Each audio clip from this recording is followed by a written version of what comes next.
On this episode of the 10 Code Public Safety Podcast, we're discussing all things MFRD, including competitive pay for firefighters, Fire Prevention Week, and the calls for service that firefighters went on in the month of August. Hello, everyone. I'm your host, Public Safety Information Director Larry Flowers. Today's guests include Murfreesboro Fire Rescue Department Fire Chief Mark McCluskey and Deputy Fire Chief Jamie Bigelow. Gentlemen, welcome. Thank you, Larry. Thank you. Recently, the Murfreesboro City Council voted and approved pay raises for new as well as lateral firefighters. Chief, let's begin with you. How has the increased pay benefited you in terms of recruiting so far? The terms of recruiting, it's helped a lot. We can see a big difference here just in the last couple of months. It's went into effect. I checked some numbers. Back before July 1st, the raise went in effect, we had put out applications for hiring firefighters, and out of that group we had 178 that put in for it, and only 68 of those actually either qualified or showed up to take the ability test. After the raise had went in effect, we posted the jobs again. We had right at 450 people put in, and out of that 450 we had 343 eligible applications. Wow. So competitive pay is what we needed here in the city. We did. It's before we got it, it was people just was not putting in. They had the qualifications to get the job and probably had a good chance, so they just overlooked Murfreesboro and went somewhere else to where they knew they'd get hired at a higher rate. Right. You may not have the numbers in front of you, but what is the starting salary for new recruits and then for laterals? Okay, a new recruit comes in right now, I think it's right around $58,000, but in the first year and a half or so, they're eligible for about 4 different steps that will move them up in pay, and those steps are 2.5% apiece, which will bring them up to really the starting pay will be around 63, 64, because the training you're getting is what you have to keep the job.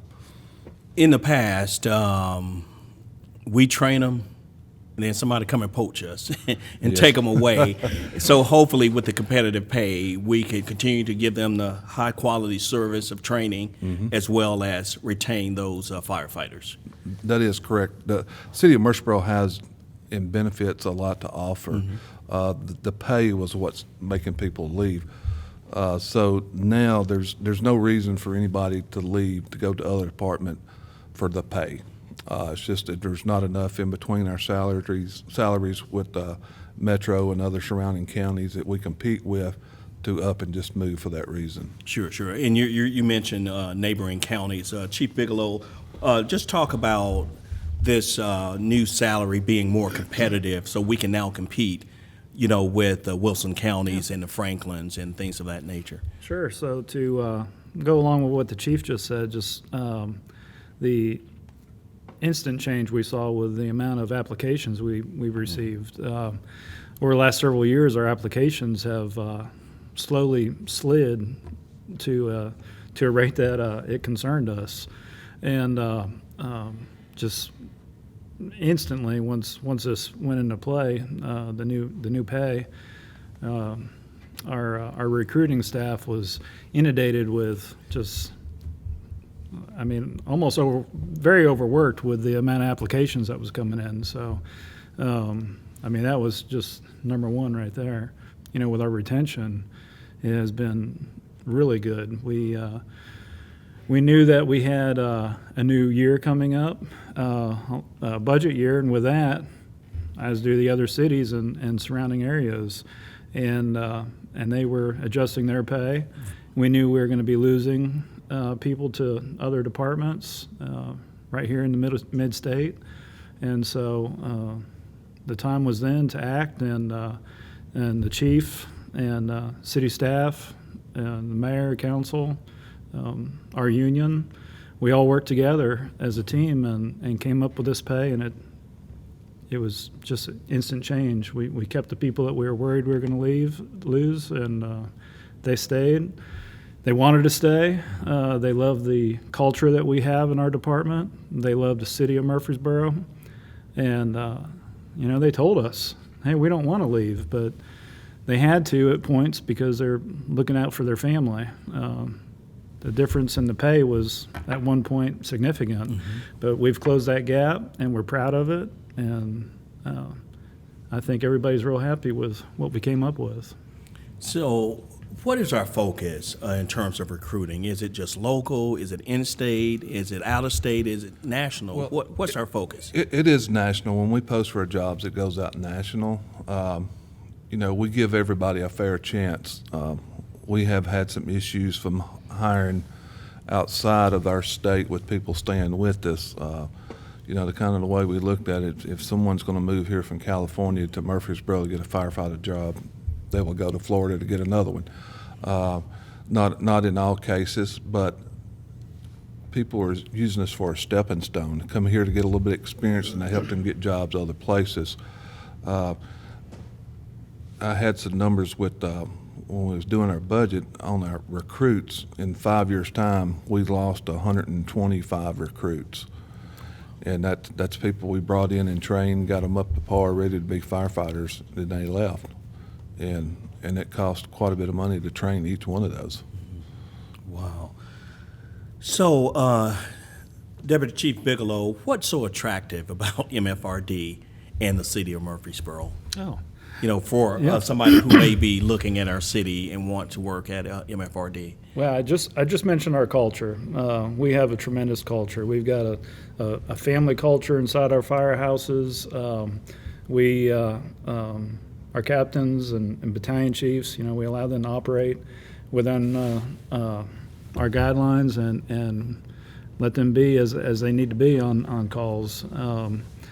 Which isn't like, a lot of departments aren't like that. There's a lot of oversight, which, it causes people to leave. They don't like that kind of style. And so, we've got top-notch equipment. We have amazing employees. And Chief also mentioned, like, the benefit package that Murfreesboro offers. It's enticing to people. And of course, what we're here to talk about is our pay is very enticing. Right. And we currently have a recruit class right now. We do. How many do we have in that class? And I understand we also bring in outside agencies that train with us. That is correct. To run an efficient class, you got to have about 24 people. That's the max people. This class here has 11 of our own people, and the rest are made up from a couple of other cities surrounding us. And how that benefits us is whether you teach 10 or 24, you still got to have the same amount of instructors. And using the other cities to come in and join us, we get to use their instructors. So it cuts down on our cost. We may have a city come in that week teaches extrication with their instructors. So that gives our instructors a week off without having to do it and paying them overtime to come in and teach those classes. So it's a kind of a win-win situation for us, because the other instructors coming in and helping the other counties, because right now it's very hard to get into the state fire school. They have limited positions available for their rookie classes, and just not able to provide what they need for all the people that's going through the training. And Chief, sort of switching gears here, next month is Fire Prevention Month.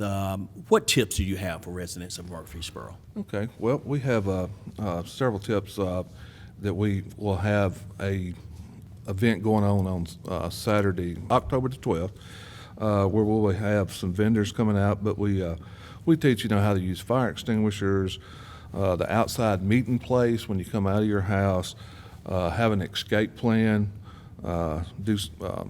teach people how to smoke, check their smoke detectors. Also, it's time to be changing your batteries in your smoke detectors. Do a family fire drill. Try to get out of your house less than 2 minutes, and that goes back to that meeting place where everybody's there. Not to go back in. Also, have cooking safety. That's another big thing. Kitchen fires are one of the leading causes of house fires, cooking fires. So we give some safety tips on that also. Oh, wow. Okay, our fire marshal's office, they do a great job, and educating the public, So I guess you just can't say enough about those, the men and women Exactly. of our fire marshal's office. They have many roles in their division there in the fire marshal's office. Of course, it goes. They're involved with planning, coming in when a new building's coming to town, meeting with the fire codes on that, going out and doing inspection during the new building, a final inspection, help them get their COs to move into the building. Then not only new construction, they go to old construction, make sure, do routine inspections. They're involved in the schools, teaching our kids fire safety, lot of events throughout the city. Just there's so many things that they do. We can just go on and on. Right. And they're very busy. And fortunate this year, the council allowed us to hire 2 additional fire inspectors, which that's really going to help that division out a lot, because with so many businesses here in town, there's no way that we can get around once a year to every one of them like we need to be. Wow, right. So last month was quite busy.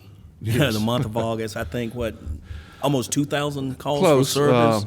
just a little bit over our average, what we normally have for the month. We run about 24,000 calls a year, so pretty much some months we may only run 1,800 calls, and some months we'll get close to 2,000 or if not over. But yes, last month was a pretty busy month. Had several house fires that month. That we pretty much respond on average, like I said, around 2,000 calls a month, but we had 47 fires last month.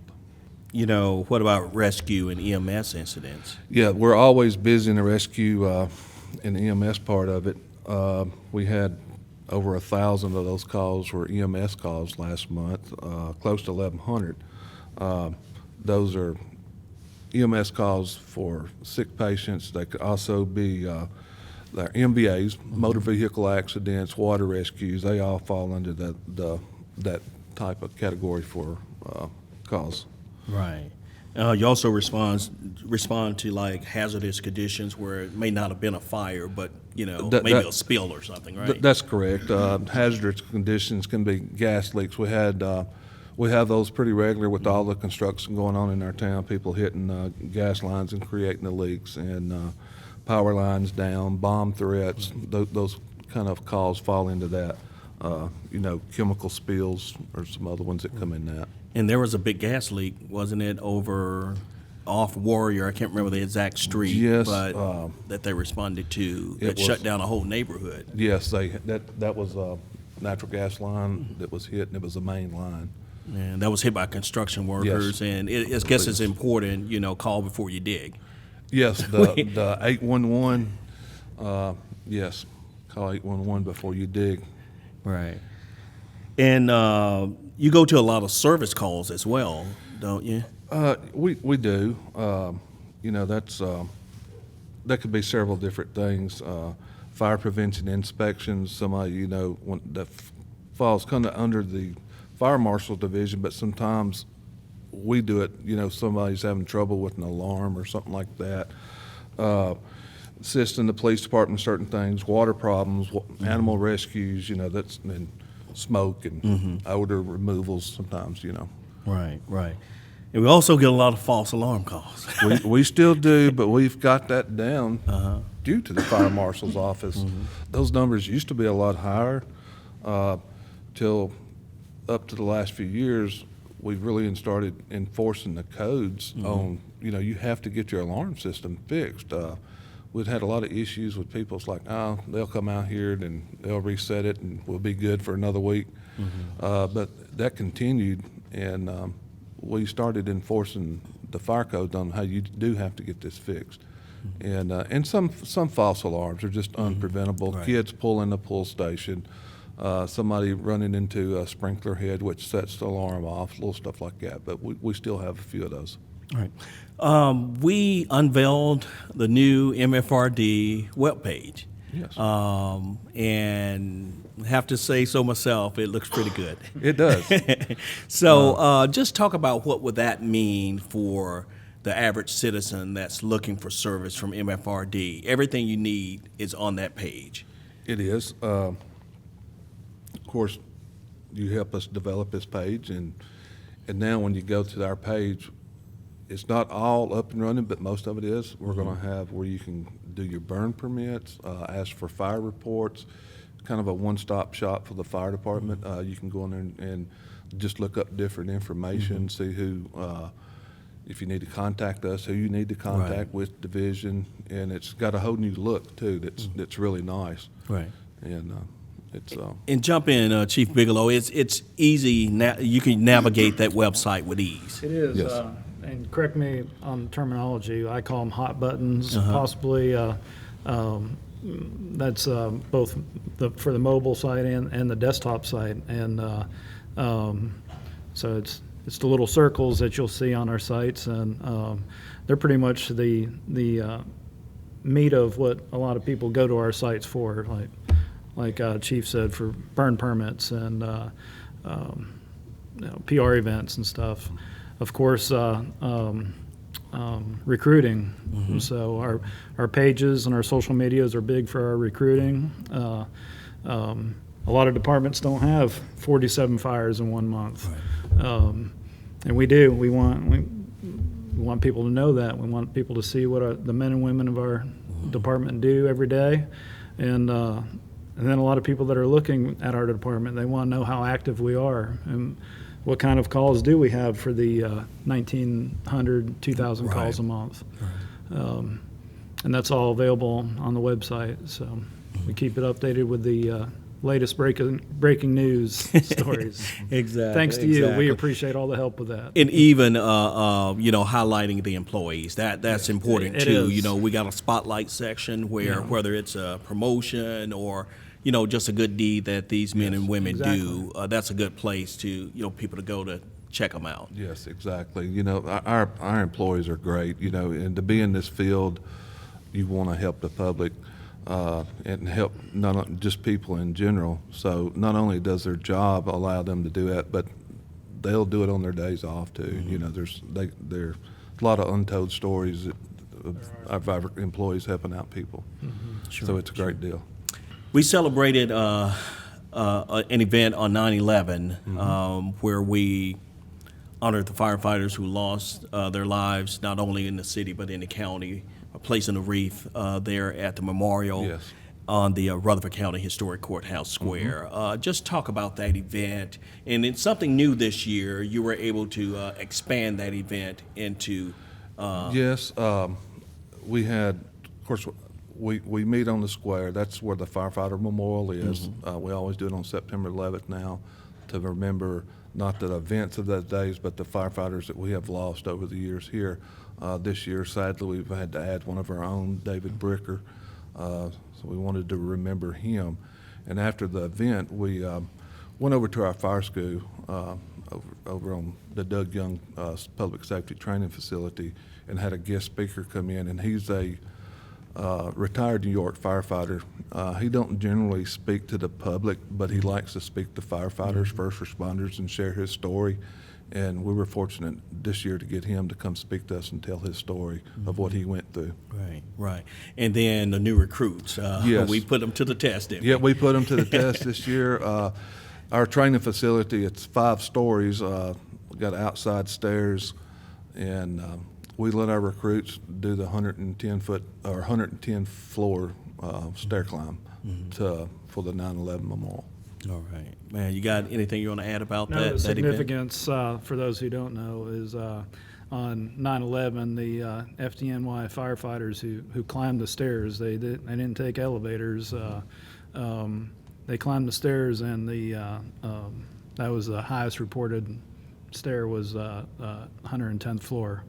And so every year firefighters across the country do a stair climb in their memory, and this year our recruits did that, and as well as we've had a lot of other firefighters within the department have joined other stair climbs, one in Nashville, and we have people from all over the mid-state that do work here, and their hometowns have done them also. So like to think of all of them, but our recruits, they're brand new, and for them to do that is I hope it was significant to them to realize and a lot of them weren't born when 9/11 happened. Right. And so to be able to bring that home to themselves and remember, we're here to do a job, and that's for the public, and that's what they did on 9/11, and they didn't get to go home. So. Right. We've been discussing all things MFRD with Murfreesboro Fire Rescue Department Fire Chief Mark McCluskey and Deputy Fire Chief Jamie Bigelow. Gentlemen, thank you for joining us. Thank you, Larry. We appreciate it. Yeah, thank you for having us. The Public Safety Podcast originates from the Murfreesboro City Hall. Thank you for listening wherever you like to get your favorite podcast. You can also watch the Public Safety Podcast on YouTube. For more information on public safety and the fast-growing city of Murfreesboro, visit our website, murfreesborotn.gov. Until next time, I'm Larry Flowers. Have a great day, everyone.